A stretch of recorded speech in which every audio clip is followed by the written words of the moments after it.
Yeah, I'll react to that, sure. And guys, are these recommendations or it's in main? Available for this gun. You had round ones, which is what we have here. You also had square chambers for firing square bullets. And according to the patent, the round chambers were for firing at Christians, good and humane. The square bullets, because they had sharp corners and they would tumble and do a lot more damage, those would be used specifically and only for shooting at Turks.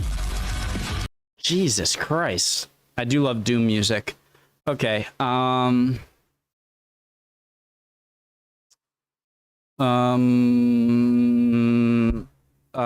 let's do a science. Let's see what they did in random. Eeny, meeny, miny, mo, catch a dagger by the toe. Oh, Noam Chomsky. Please, no.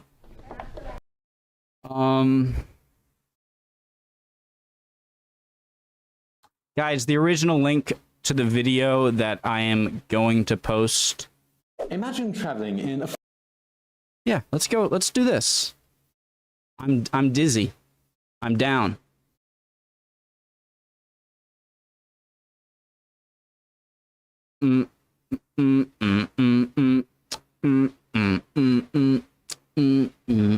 Everybody dance. Imagine traveling in a foreign country when you learn the Ooh, and then Princess Di next. news of your father's death.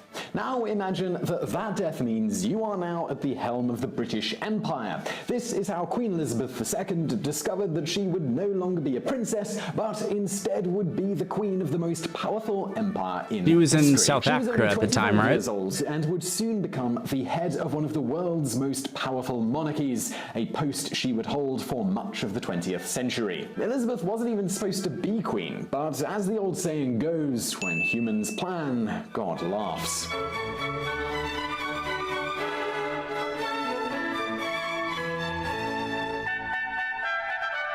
Guys, I don't know enough about politics. Sometimes I claim ignorance, or maybe I shouldn't, but people don't, like, whenever I think of Reagan, I think of Thatcher.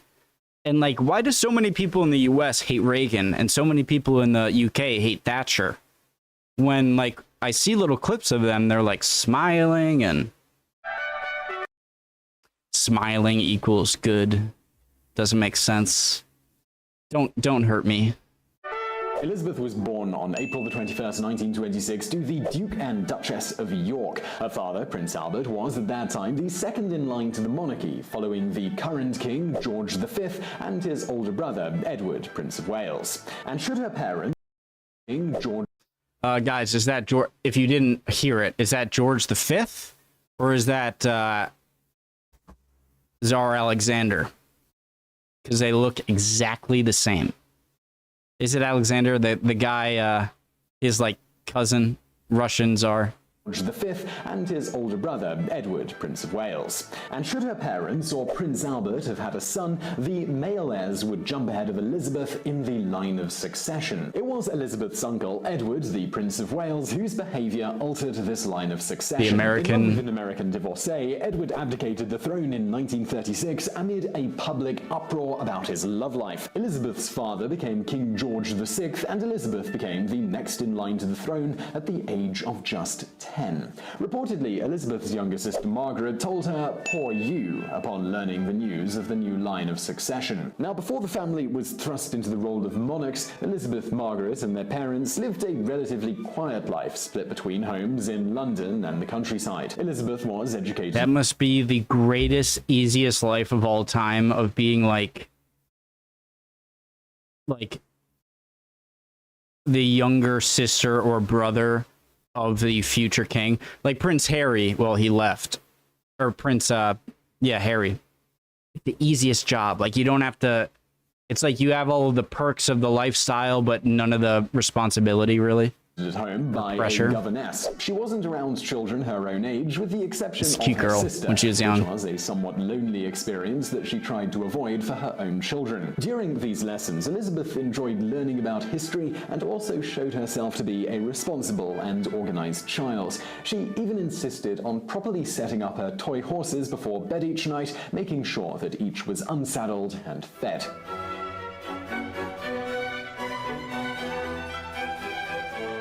As intelligent and responsible as she showed herself to be, Elizabeth still showed herself to be like many other children in one regard, and that was that she had trouble pronouncing her own name. Instead of Elizabeth, she said Lilibet. As a result, the nickname stuck, and it was what her close family would come to know her as. As Elizabeth grew older and became next in line to the throne, more emphasis was placed on formal education. As a 12-year-old, she was... Guys, I love the name Lily. I don't know why. I love that name.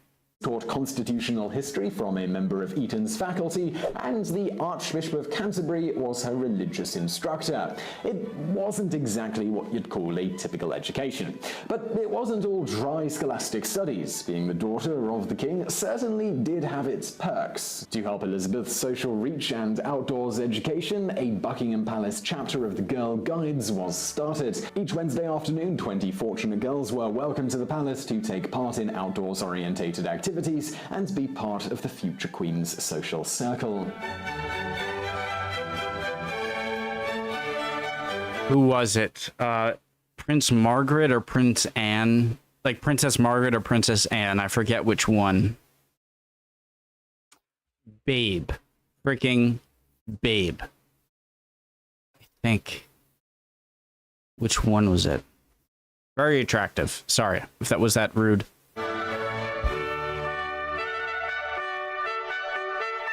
But alas, the comfortable, innocent childhood of Elizabeth, it was not to last. Coming of age in the 1930s, her life would be affected by World War II before she turned 15.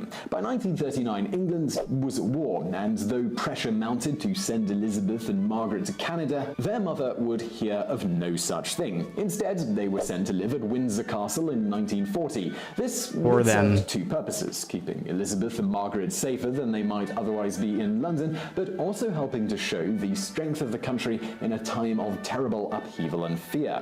If England was safe enough for the princesses, then it was safe enough for the rest of the country too, and Brits should be proud and patriotic to do their duty for the war, just like the young princesses were doing. Now, while the royal sisters were staying in a castle and were closely watched over, that does not mean the princesses were completely exempt from all the fears and uncertainty that comes with war. While they were staying at Windsor Castle, hundreds of bombs were dropped in the area, and like so many of their countrymen, Elizabeth and Margaret were roused from bed in the middle of the night, rushed to bomb shelters, and kept on constant alert for the air raid siren. In October of 1940, at the age of 14, Elizabeth gave a radio address that was heard throughout England and North America. She discussed the situation that she and Margaret were in, talking about how they understood what their evacuated peers were feeling. They talked about being separated from their loved ones and living in a world turned upside down by violence. But question, guys. Do you think the Germans would have wanted to,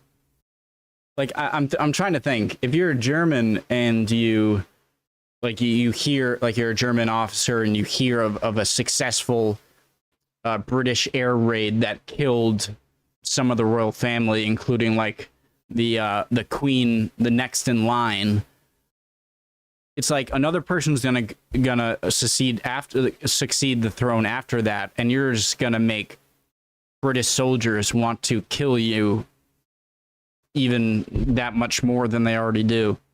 To do more for her country than just speak on the radio. She was not yet 18 though, and it wasn't until near the end of the war that she was given the opportunity to serve as a trainee ambulance driver. She learned about car repair, and photos of her working became iconic images of the British war effort. On VE Day, she wore her uniform and stood on the balcony with Prime Minister Churchill and her parents. Elizabeth, she was not yet queen, but even as a teenager, she had shown herself to be quite... He does not look very healthy. The leader.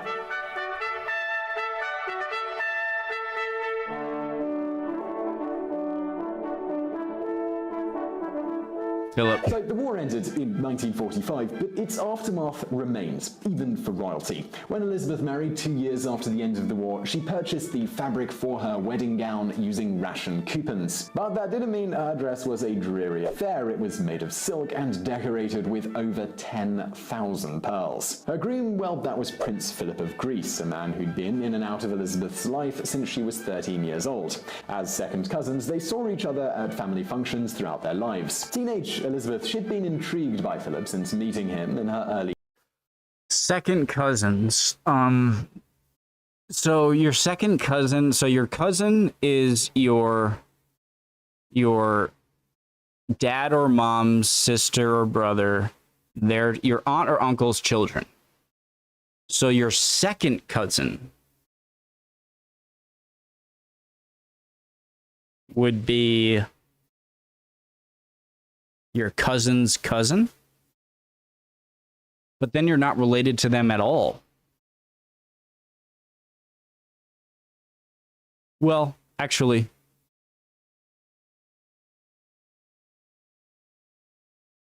your cousin's cousin.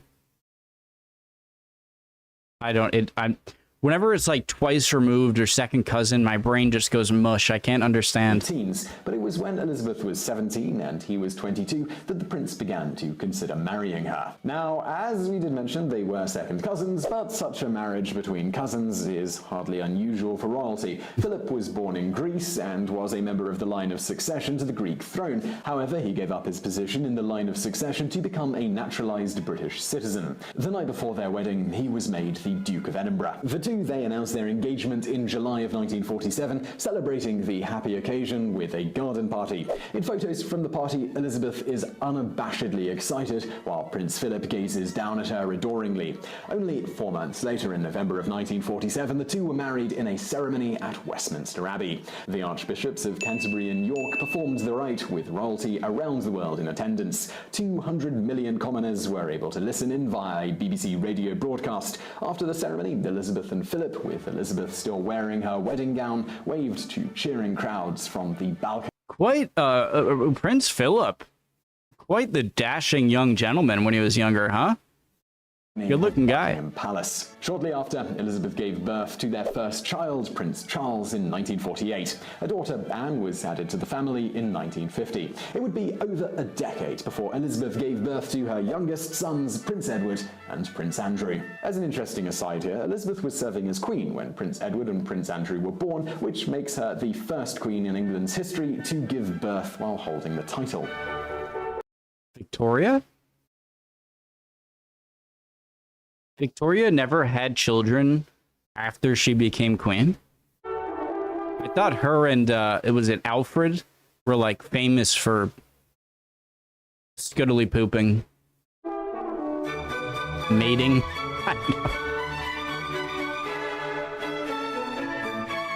It was her husband, Philip, who had the difficult duty of passing the word to his wife that her father had passed. The two knew he was ill. In fact, they were traveling in Kenya because the king was not well enough to travel internationally, so his daughter and son-in-law took on the duty. The trip was supposed to include travel to Australia and New Zealand, but of course, news of the king's death took priority over all else. Elizabeth, true to the stoic stereotype of the British, and especially the royals, reportedly did not succumb to her emotions upon hearing the news, but instead began planning the practical steps for what must come next. She and Philip, well, they returned to England, and it was on that plane flight home that she finally allowed herself to cry. Although, of course, she never did this in public. Even on that flight, she hid in the bathroom and emerged with reddened eyes, but a composed face. Years later, Elizabeth recalled the implications of taking the throne at such a young age. In a way, I didn't have an apprenticeship. My father died much too young. It's a question of maturing into something that one's got used to and accepting the fact that here you are and it's your fate, because I think that continuity is very important. It is a job for life. Preparations for Elizabeth's coronation ceremony took over a year. Her father died in February of 1952, but the official coronation didn't occur until June of 1953. It did rain on the day of her coronation, but this did nothing to temper the excitement of the day for the British people who had watched this young woman grow up. Elizabeth was coronated in Westminster Abbey, bringing her into the line of kings and queens who had been crowned there for nearly a millennium. Not even 30 years old, Elizabeth solemnly delivered the coronation oath, which was heard by millions around the world. She was around my age. A sign of the changing times, was the first British coronation ceremony to be televised. In her coronation speech, Elizabeth looked to the future, saying the following: I am sure that this, my coronation, is not the symbol of a power and a splendour that are gone, but a declaration of our hopes for the future, and for the years I may, by God's grace and mercy, be given to reign and serve you as your Queen. Following the actual ceremony, Elizabeth and dozens of other dignitaries rode through the streets of London, cheered by adoring crowds. Still more applauding Brits stood and cheered her as she waved to them from the balcony of Buckingham Palace later in the evening. Guys, is it just me? Like, Amelia Clark, is that her? The Game of Thrones dragon lady? Amelia Clark? She looks so much like her. If ever a movie where like she needs to play the role of Queen Elizabeth, if there's a movie in the future, it's uncanny. Philip moved into Buckingham Palace after the coronation, but they did not spend much time there initially. Instead, they took off on a world tour for months of 1953 and 1954. The tour was the brainchild of Prime Minister Winston Churchill, who recognized the appeal of Queen Elizabeth to the masses and the possibilities such a favoured queen presented for building a positive image of England abroad. The royal couple, they went around the world, making Elizabeth the first European monarch to do so. She was also the first reigning British monarch to visit Australia, New Zealand, and Fiji. This trip was only the first of many that Elizabeth would take as queen. During her 65 years and counting as queen, she has become the world's most widely travelled monarch. And by the way, as queen, she does have an easier time than the rest of us because of the way British and international law works, which means that she doesn't actually need to have a passport. If she did have a passport, though, it would be plenty full. She has made nearly 300 foreign trips to 120 countries, including Canada and the United States, New Zealand, Australia, India, Bermuda, Iran, Saudi Arabia, Qatar, Thailand, Brazil, and Russia. These are but a few of the countries she's visited. Some of the most notable trips she's taken include the opening of Canada's Parliament. She's been the honoree at a ticker tape parade in New York City, and she's awarded the Mother Teresa Parliament. I thought like for the first time, but and obviously she's been the honoree at a ticker tape parade in New York City, and she's awarded the Mother Teresa Order of Merit in India, and she's also spoken at the United Nations. Traveling, it's been a large part of Queen Elizabeth's reign, but representing her nation abroad, well, that's not her only duty. As a monarch in a constitutional monarchy, she is tasked with many domestic duties. Though she does not get involved in politics, she must stay well informed of what is going on within her country and around the world. Each day, she receives piles of reading material encased in red metal boxes. The tradition of these red boxes dates back nearly 2 centuries, and until recently, members of Parliament also received them. Parliament has actually recently opted to get digital versions of these documents, but the Queen remains tied to paper delivery, so those red boxes continue to arrive daily at her door. The material contained within encompasses everything from foreign intelligence to economic updates to the most mundane matters of state. Reading and digesting the information can take several hours a day, but it is a crucial part of her role as leader. Even today, at the age of 90, she receives... I don't want this to come across badly, but it's a question. Why? Like, how would her knowing or not knowing what's going on in the country affect her?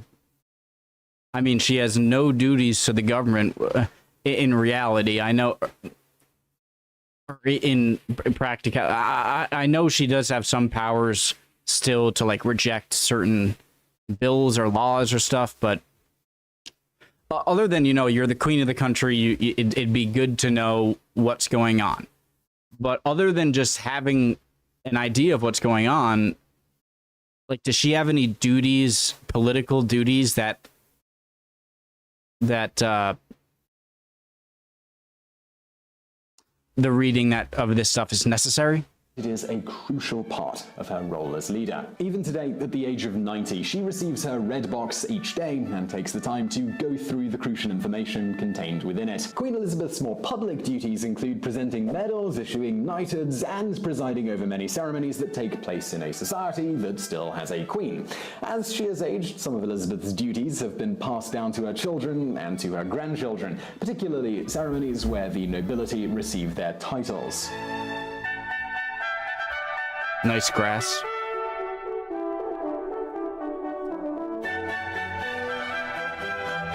Over the years, Elizabeth's family grew to include grandchildren and great-grandchildren. Her family, despite their royal blood, have not been immune from the ups and downs of life and love. 3 of her 4 children have been through divorces, with the world watching, and the death of Princess Diana shook the entire family, as well as the rest of the world. But it was in 1992 when much of the royal family seemed to crumble, with the marriages of Princess Anne, Prince Charles, and Prince Andrew all coming to their ends in one way or another. It was also that year that Windsor Castle caught on fire, and the public became outraged at the idea that their tax money would be used to rebuild it when the Queen was one of the richest women in the world. Can't you use that argument for their annual budget too?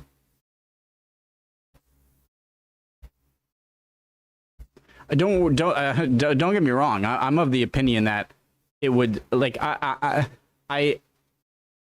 have opinions, but I in no way like to tell other countries how they should do things. Just like I don't like other citizens who don't know America.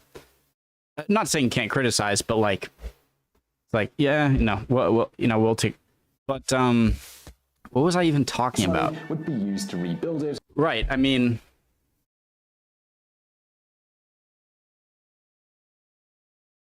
I get their point, but also, like, if the White House like had like burnt down for some reason, cough, 1812, you, or 1814, then taxpayers would be glad to, you know, wouldn't do a fuss. But then again, that's a house occupied by an elected executive president, so I get it.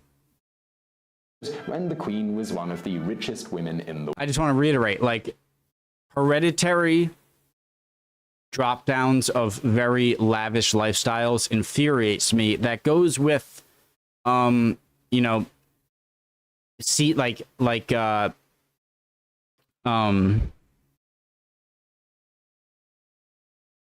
hedge fund babies, and like, I'm not dumb enough to think that in America, if you're born into a super wealthy family, that you're not going to get extremely beneficial treatment and lifestyles simply because you were born there. I know that. But something about one family lineage always getting a lavish lifestyle does get under my skin. Okay, so.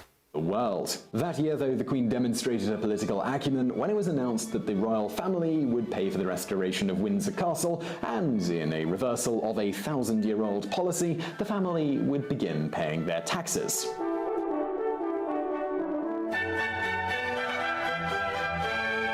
Queen Elizabeth, she has long understood the importance of public opinion. She's been the power behind the British monarchy's increased visibility in the media. She realized that the public wanted to know more about the family. They wanted to feel like they knew the royals. Increased transparency was one way to help the royal family connect with the public, and it has long been a hallmark of Elizabeth's reign. Hers was the first televised coronation, and then she was the first to allow television cameras into Buckingham Palace. Live cameras were allowed into the palace during President Nixon's visit, an informal event that included lunch and the swapping of signed photographs between the world leaders. Elizabeth also welcomed cameras into the family's lives for the production of a documentary on the royals, hoping to show them as simply humans who loved their family members. But it wasn't until 2007 that Buckingham Palace really got with the times and launched an official YouTube channel. This was 10 years after perhaps one of the most important displays of Elizabeth's use of the media to effectively communicate with the public, her speech about Princess Diana. Oh yeah, didn't people get mad at this?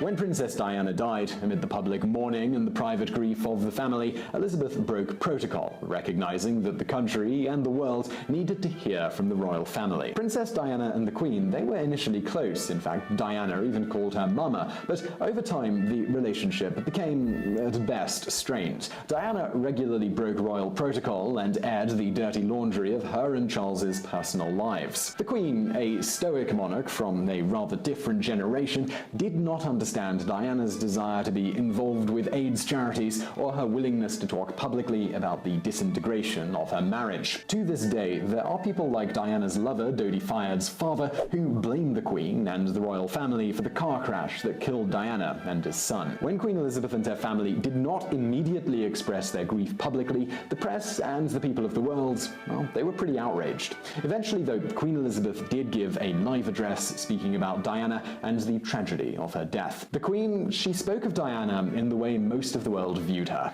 First, I want to pay tribute to Diana myself. She was an exceptional and gifted human being.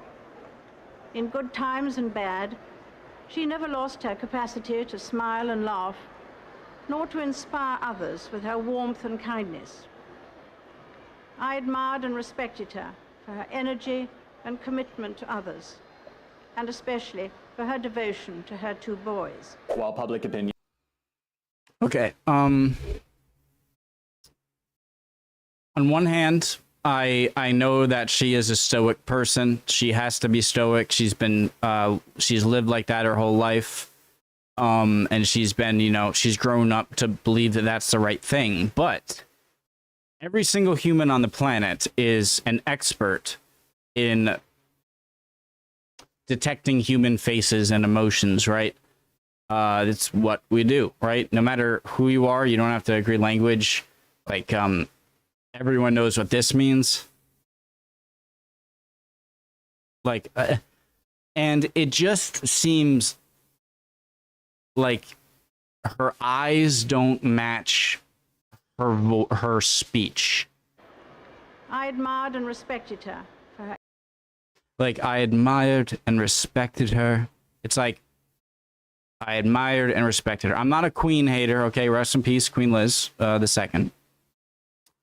Energy. But I gotta say, it's even taking into consideration she is stoic and has to be that way. I just feel like it doesn't seem that sincere. Don't hate me in the comments, I guess, if you want.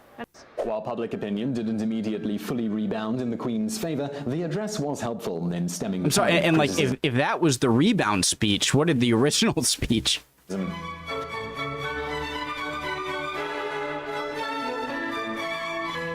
I hold my pee for 5 minutes? Yes, I think.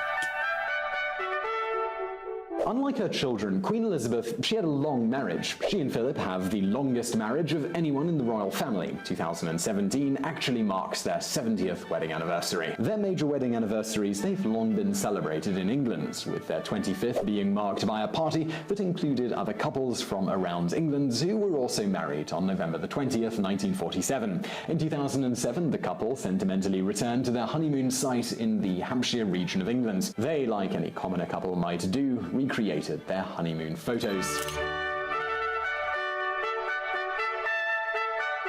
At their 50th anniversary, Queen Elizabeth, in what is regarded as an emotional expression for a member of the British monarchy, said this of her husband and her marriage. He is someone who doesn't take easily to compliments, but he has quite simply been my strength and stay all these years. And I and his whole family, and this and many other countries, owe him a debt greater than he would ever claim, or we shall ever know. Queen Elizabeth's reign has also been punctuated by celebrations of milestones not just in her marriage, but also in the number of reigning years. Her Silver Jubilee, celebrating 25 years of her reign in 1977, was a nationwide party, marked by sporting events, carnivals, concerts, and general festivities. 25 years later, in 2002, her Golden Jubilee was just as merry of an affair, even though, unfortunately, both her mother and sister had died earlier in the year. To mark this occasion, Queen Elizabeth and Prince Philip travelled around the world. In June, a Jubilee weekend was held to mark the 50 years. One event, called the Party at the Palace, particularly stood out. Paul McCartney and Eric Clapton performed, and Brian May played a version of God Save the Queen. It was Brian a May? raucous celebration filled with some of Britain's Who's most that? recognisable celebrities, and it was watched all around the world. Thousands of people crowded London's parks and streets to see their favourite performers sing along with their favourite songs, and most of all, to cheer for their Queen.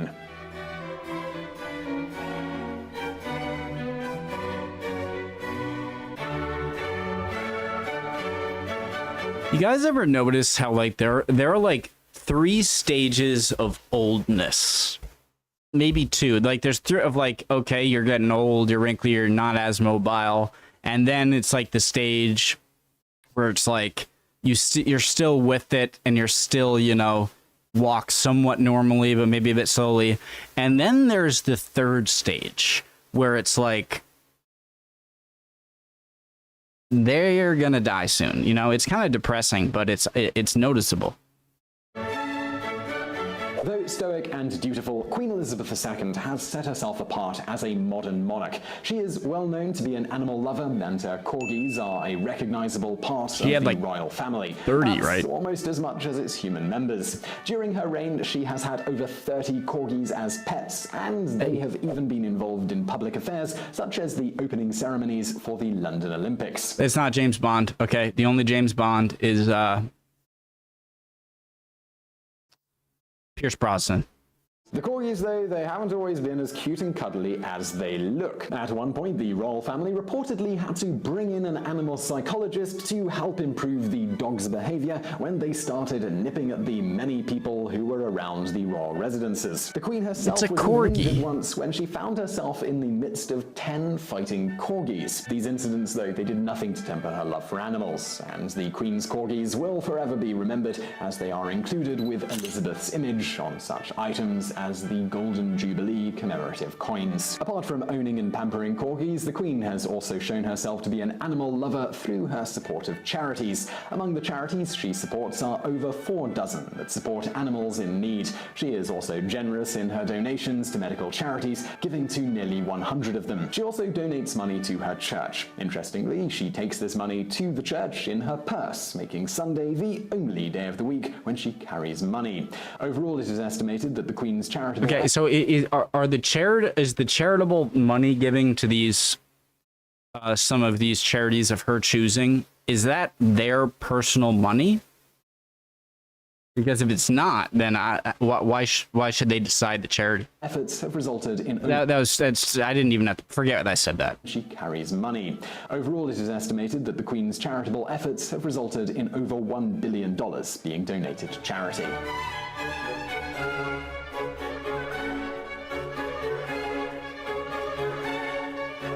Queen Elizabeth II, she has been in the public eye since... Let's see. Okay. That is that Antigua Barbuda, Bangladesh, Kenya, Malaysia, Lesotho. I don't know. Zimbabwe, Nigeria, St. Vincent, Seychelles, South Africa. What is that one? Shoot. Zambia? Queen Elizabeth II, she has been in the public eye since childhood. Now, in her 90s and her 65th year as Queen, she was a world leader for much of the 20th century and has helped usher in the 21st. Her reign has spanned that of 12 US presidents, 12 UK prime ministers, 7 popes, and 6 archbishops of Canterbury. She has replied to more than 3.5 million pieces of correspondence and received thousands of birthday greetings throughout her lifetime. She has met with leaders from all corners of the world and surpassed longevity records of both British and foreign monarchs. She is one of only 5 British monarchs who have ruled for more than 50 years, and in 2015 she became the longest reigning British monarch. Previously, that title had been held by Queen Victoria, Elizabeth's great-great-grandmother, who reigned for 63 years. Didn't King George III also have a really long reign? Queen Elizabeth II, she's an icon of the 20th and 21st centuries, a strong female leader who retains a love of her people and a strong standing in the international community. She helped bring the monarchy into the modern world and remained stoic and dutiful through even the most trying of times. God save the Queen. So I really hope you enjoyed that video. If you did, please do hit that thumbs up button below and don't forget to subscribe. We put out brand new videos twice a week, and as always, thank you for watching. Thank you for making. I gotta watch this one too for Putin. Yeah, when the Queen passed away, so this was before that. it wasn't so much that like I was a huge fan of the Queen and knew a lot about her that made me sad. It didn't make me all that sad. I'm American. I'm not British, you know, but she was just a constant figure. I mean, for my almost 30 years of existence, but before that. And so just seeing that cease to be the case was just kind of like whoa, like, just such a constant figure just gone. Really interesting video. Would appreciate any answers to the stupid comments I probably made many times. Would appreciate any comments, and I'll see you guys next time. Hope you're doing well. Chin up. All right. Bye, guys.